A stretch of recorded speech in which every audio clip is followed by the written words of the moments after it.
Coach, I think it was 18-18. Butler went on a 10-0 run, kind of take control. Why do you think they were able to grab control like that?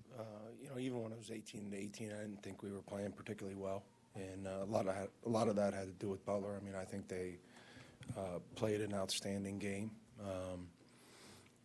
but our shots and the flow of our offense was not how it normally is, and so I thought that affected our spirit, and I thought it affected our mentality. And, with the young team we have and with the one senior who's obviously a huge cog to what we're doing, not being on their game, not being on his game, I thought it really knocked us back and knocked us to the canvas. Didn't just knock us back, it knocked us to the canvas. And we weren't able to get up. And, credit them. We have to understand that because of the quality of teams that we're playing, at times when things don't come easy on the offensive end, which for this team it does a lot. Not that it's easy, but we make it look easy at times. Tonight it wasn't easy, and we didn't respond by doing other things. And that's something that is typical of a youthful team. And I thought we were very, very young tonight. And, to our guys' credit, with how young we are, we haven't looked that young very often. And tonight we look like a JV team. And then Tyler Weidman really was an issue all game long. What specifically did he do that is so hard to match up against him? Well, he made layups.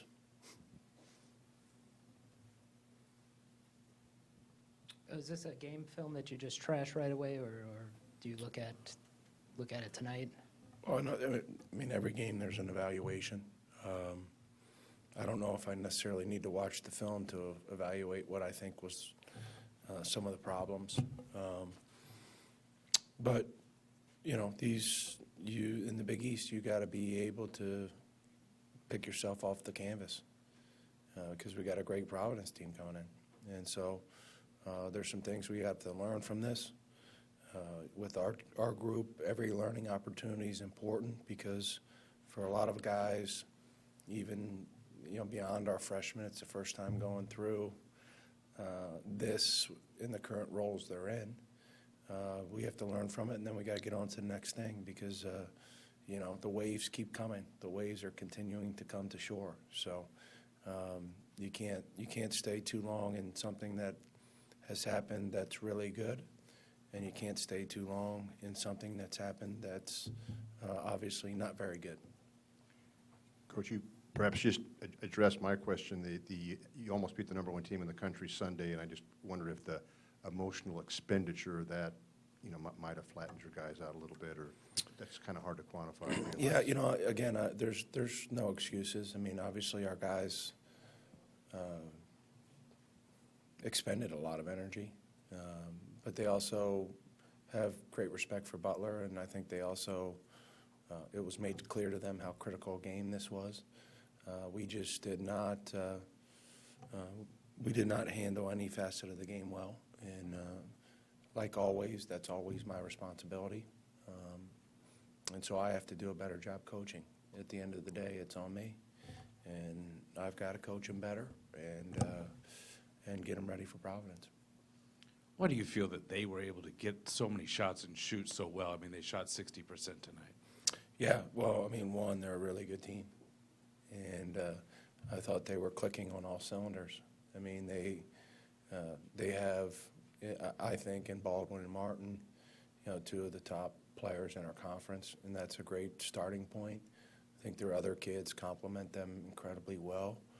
And then they had some, we played really good defense on one possession, and they threw up a prayer, and sometimes those things happen too. So they were really, really good.